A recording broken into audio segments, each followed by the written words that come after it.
Come and go with me, come and go with me, come and go with me up to Jerusalem, come and go with me. Recently, I looked after my granddaughter for a week. She's just 15 months old, and one day on the way home in the car, she was crying inconsolably because she'd had to leave behind a toy that belonged to my friend's daughter.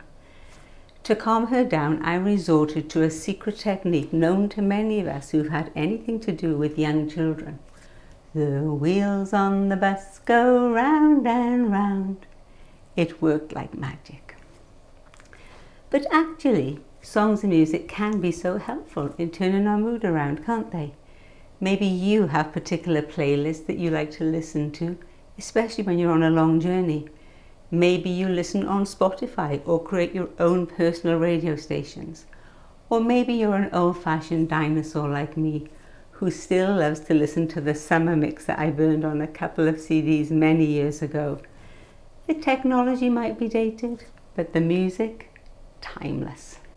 Well, during Bible times, while we might not have thought of them as such, the Israelites had their own playlist. And during our current series, we've been listening to one of them called the Psalms of Ascent. It's a compilation of 15 songs that the Israelites would have sung on their journeys to Jerusalem each year for the feasts. And we've referred to them as songs for the road.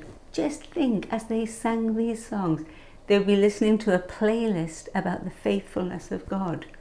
The Psalms are timeless classics, written for our encouragement. They point our hearts and our gaze towards God. And they're helpful to us on this road called life. Our song for this week is no different. Let's read Psalm 126. When the Lord brought back his exiles to Jerusalem, it was like a dream. We were filled with laughter and we sang for joy. And the other nations said, "What amazing things the Lord has done for them." Yes, the Lord has done amazing things for us. What joy. Restore our fortunes, Lord, as streams renew the desert. Those who plant in tears will harvest with shouts of joy. They weep as they go to plant their seed, but they sing as they return with the harvest. This psalm falls neatly into two halves. In the first half, the psalmist is looking back and remembering something amazing that God did in the past. The Israelites had been carried off into captivity by Nebuchadnezzar, the king of Babylon. They were forced to live in exile, away from their homeland, away from their culture, and away from the temple in Jerusalem, which was the center of their worship. And then, during the reign of Cyrus, they were allowed to return. They couldn't believe it. They thought they were dreaming. They shouted with joy, and everybody was talking about the great things that God had done for them. And then in the second half, the psalmist is imploring God to do something marvelous again. It seems that their fortunes have turned, and not for the good. The message puts it this way. And now, God, do it again.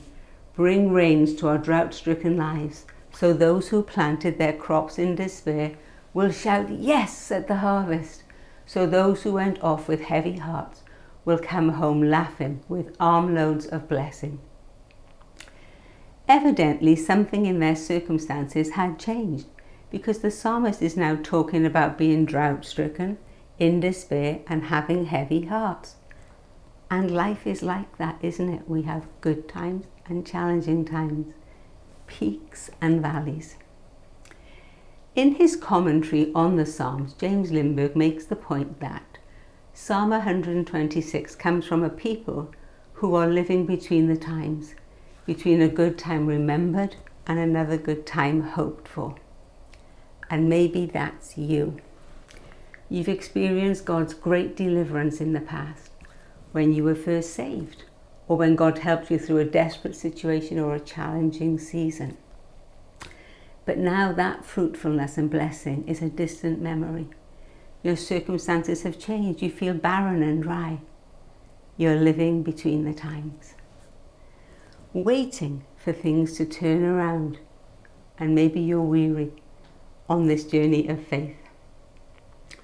Well, take heart Our circumstances may change, but our God is the same, yesterday, today, and forever.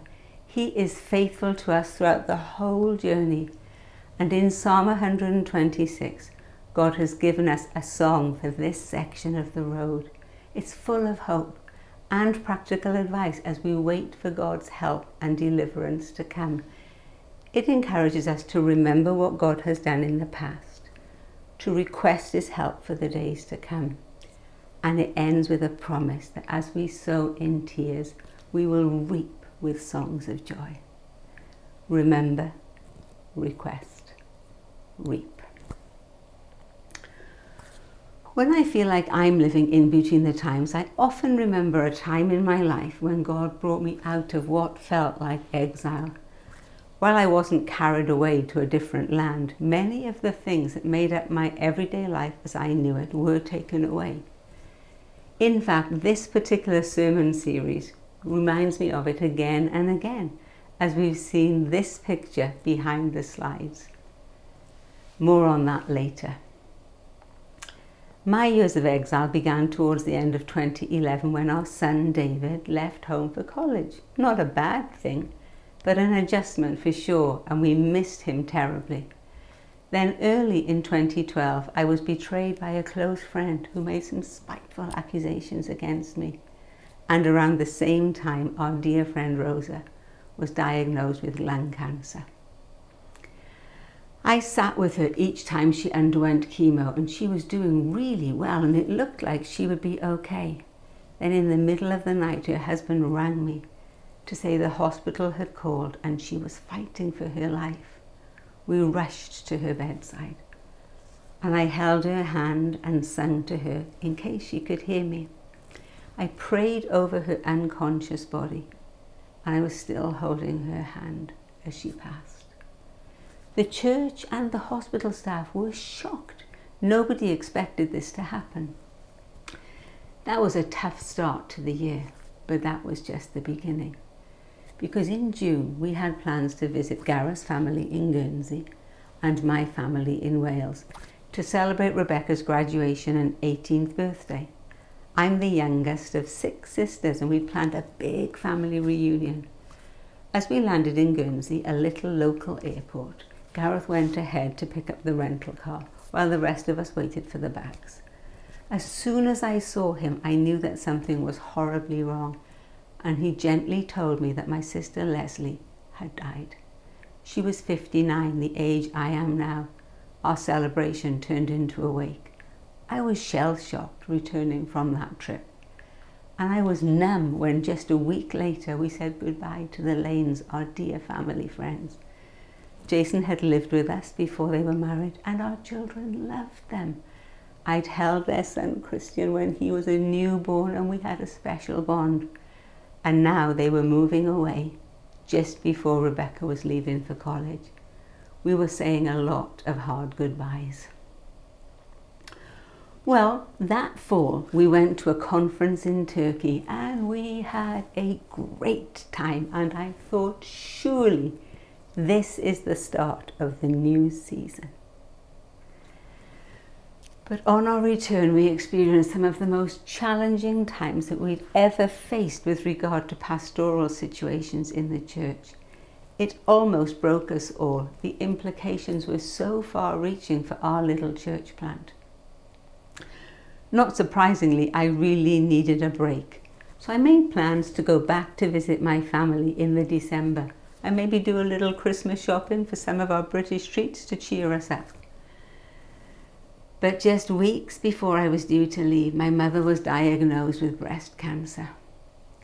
When I landed at the airport, I went straight to the hospital and was there when she woke up from her surgery. I was so glad to wave bye to 2012. Surely 2013 would be better. And then in the February, Gareth's mother fell and broke her hip. Whew, it was such a challenging and dark season, and we weren't through it as spring approached, and this spring was meant to be a special one, because years before, my friend Laura and I had made a promise to each other that the first spring that all of our kids were in college, that we would go to Wales together. It happened to coincide with my upcoming 50th birthday. And I'll be honest, I really didn't feel like celebrating. But we went, and God showed up and spoke to me in amazing ways. Our plan on one of the days was to climb Pen y Fan, which is the highest mountain in South Wales and is part of a range of mountains called the Brecon Beacons. It literally means top of this place. And that is the day that I think about every time I see this slide of people starting to climb. I'd never actually climbed Pen y Fan before, and at the time my niece volunteered for mountain rescue, so I asked for some advice. She told us to be prepared with clothing and supplies and to watch out for the weather, which could quickly turn. She told us stories of people who needed rescuing just because they weren't prepared, and she made it clear that she didn't want me to be one of those chumps. We set off with her warnings ringing in our ears. Well, I had a nasty cough, and as we climbed, I was struggling to keep going because I just couldn't quite catch my breath. I was relieved when we approached what looked like it might be the summit, but my heart sank as I realized it was just another plateau. There was still a distance to go, and the mist was rolling in. I wondered whether to keep going. I didn't know if I could make it. Well, at that moment, 3 young men seemed to materialize through the mist, and after we'd greeted one another, one of them looked directly at me and said, "What are you doing?" Well, I explained my dilemma, and he challenged me and he said, "Oh no, you're going to the top." And when I was hesitant, he repeated himself quite forcefully. His friends were actually a bit embarrassed and they told him, "Back off." Instead, he repeated, "No, she's going to the top." He went on to me, "You can't give up now, you're so close. You'll be gutted if you don't do it. It's just up and down and up again. Come on, you can do this." I kind of felt I had no choice, but it was the push I needed. And as we continued to climb, they followed us all the way, making sure we were okay. And when we reached the top, they were gone. To this day, I often wonder, were they angels? The view at the top was spectacular. Here we are at the summit. I keep this photo where I can see it to remind me of that day, and at the time I wrote this in my journal. Talk about a bird's eye view and seeing things from another perspective. When you're in the valley, the mountains are huge. But when you're on top of the mountain, the valleys look so much smaller. I heard you, Lord, whispering to me, "Keep climbing, you're almost there, and the views are spectacular. I've got your back, and I've given you climbing companions, and kind strangers have encouraged you to continue." I cannot put into words the hope and the faith that flooded my heart that day. It was a turning point for me. I knew that God had broken through the mist and was encouraging me to persevere. And I knew that with God's help, I could conquer the mountains of despair and discouragement that I was facing. Keep climbing. You're almost there, and the views are spectacular. I wish I could tell you that right after that day, everything was fine and I was full of joy, but it took time for me to feel better. After the trip, I would still wake up dreading the day ahead, and I would cry out to God for help. And just like we were encouraged in today's psalm, I would look back and remember when God had helped me in the past. Like when we'd moved 3,000 miles away and left behind our family and friends, and he'd given us new people. And when he'd asked Gareth to leave his job, and we'd experienced amazing financial provision when it seemed impossible. It seemed that once again, he was asking me to walk by faith and not by sight. Keep climbing. In other words, persevere. Well, what did persevering look like in that season? Well, verses 5 and 6 of this psalm offer good advice. Those who sow with tears will reap with songs of joy. Those who go out weeping, carrying seed to sow, will return with songs of joy, carrying sheaves with them. Life felt so dry, and every morning I was asking God to fill me with his Spirit and refresh me, But I also knew that if I wanted to reap a harvest of joy, I had to play my part by keeping on sowing and planting the seed of the Word of God in my life. That January, I'd had lunch with a friend who told me she was doing a challenge called 100% for 100 days. And I decided to devise my own challenge to get me through the day. Mine was very simple. I would wake up and say to God, by faith, I can get up and make my coffee if you will help me. By faith, I'll take my coffee, my Bible and my journal out on the deck if you'll come with me. And then, by faith, I'll pray and read your word, and if you speak to me, by faith, I'll write in my journal. And at the end of each day, I would thank God that I had made it through another day. And the next day, I would hit repeat. I sort of lived life in 10 to 15 minute segments. I really needed God's help because I felt so weak. But when we are weak, God is strong. But as Ian reminded us, we shouldn't underestimate the spiritual battle that is going on around our lives. When we are in the midst of suffering and struggles, we're vulnerable. And the enemy of our souls loves to lie to us. Lies about our situation, about our future, and lies about God. And the best way to combat those lies is to listen to God's truth. Meditating on His word is crucial in reminding us not only of who God is, but who we are, and it focuses our gaze on eternity. Another strategy of the enemy, which Gareth shared about last week, is to sow distrust. And that can isolate us from our support networks, from our family and our friends and our church family. And while we do put our trust in God and we find our security in Him, He has given us companions for the climb, fellow pilgrims for the journey. I knew that I wouldn't make it without support, so another part of my 100-day challenge was to respond to every friendly invitation, go to every community group and Sunday meeting, even if I didn't feel like it. Wow, it was a difficult and trying time, but it was so valuable looking back. As John Lanferman once said, I wouldn't even pay a nickel to go through it again, but I wouldn't trade it for $1 million. Because you see, during that season, I developed a rich appreciation of the power of God's word and a deep trust in His faithfulness. I learned things about myself too, my strengths and my weaknesses. And God used my sufferings to humble me and make me more like Jesus. And in the midst of it all, I experienced a closeness to Him that I would not trade for anything. The climb may be difficult, but the view is worth it.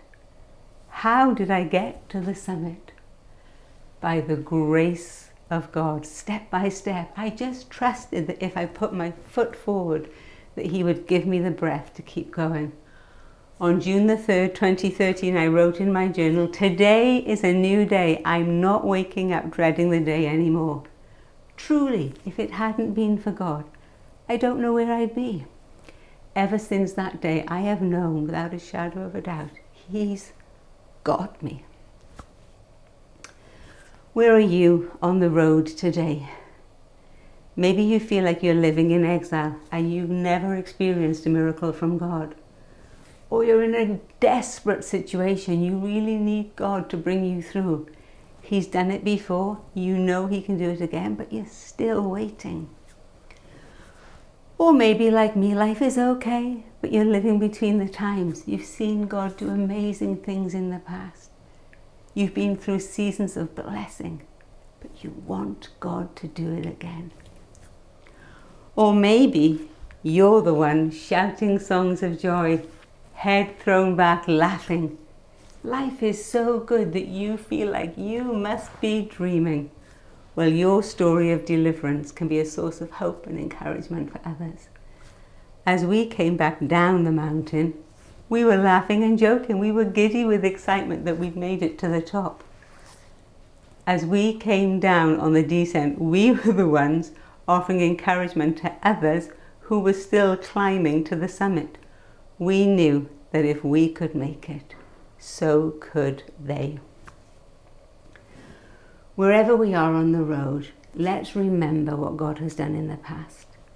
Let's request his help for the coming days, and let's believe his promise that we will reap a harvest of joy. Now, I do realise that dealing with a difficult season is not as simple as singing the wheels on the bus. But God has given us powerful songs for the road to encourage us. And wherever we are on the road, we can tune in and listen. As we meditate on the Psalms, reading them, chanting them out loud, and following the advice that they offer, they will really benefit our mental and spiritual health. In his book, Hardwiring Happiness, Rick Hanson makes this point. Whether you're doing it simply to feel good or to meet a challenge, being able to self-activate useful states of mind to get the song playing that you want on your inner radio station is fundamental to psychological healing, everyday well-being and effectiveness, personal growth and spiritual practice. I want my inner radio station and every playlist that I listen to be full of God's truth. I want to sing songs that tell of his great deeds and his faithfulness. I want to hear how he's helped you, and I want to tell you how he's helped me. I want everybody to know how great our God is. So let's remember what he's done.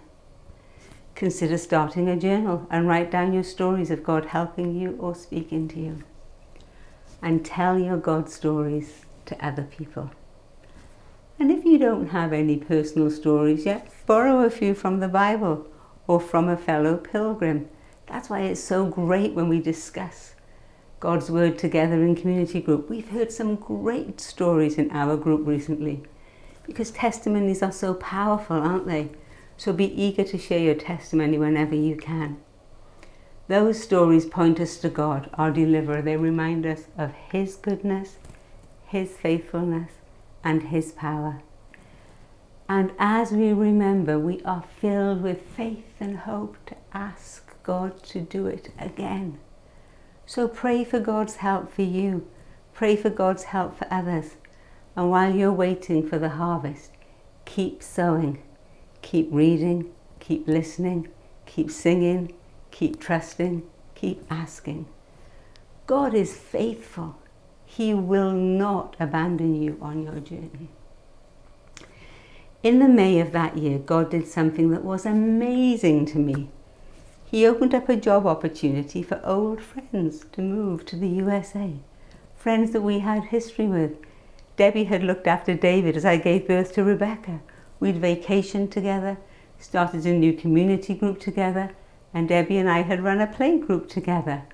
And a hallmark of our friendship was that we loved to laugh and have fun. They were friends who were like family.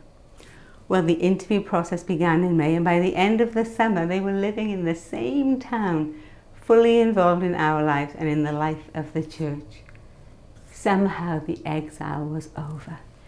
It seemed like a dream, too good to be true. We laughed, we sang, and we couldn't believe our good fortune. So now, God, do it again. Bring rains to our drought-stricken lives, so that those who planted their crops in despair will shout yes at the harvest, so that those who went off with heavy hearts will come home laughing with armloads of blessing. Take heart, God has done it in the past, and he will do it again. The harvest of joy is coming. What the Lord